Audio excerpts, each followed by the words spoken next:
Krásný den, jdeme si zacvičit s přeloženým ručníkem.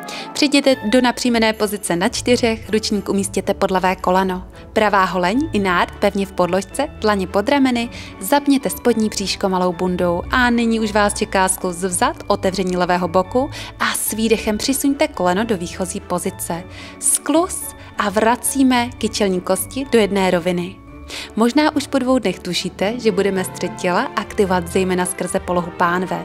Například příčný břišní sval ovlivňuje pohyb břišní stěny i uzavírání diastázy. No a tento sval i další břišní svaly jsou napojeny na pánev a pomocí vhodného držení a hlavně těchto pohybů je lze efektivně aktivovat.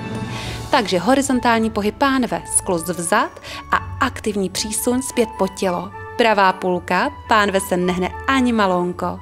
Vaše lokty jsou mírně pokrčené, loketní jamky se chtějí podívat na sebe a vy se snažíte vytahovat hrudník od dlaní vzhůru. Záda mají své přirozené zakřivení, snažte se udržet délku páteře a neprohýbejte se mi v bedrech. Nádech a výdech. No a vy si dáte 10 opakování a taktéž na druhou nožku.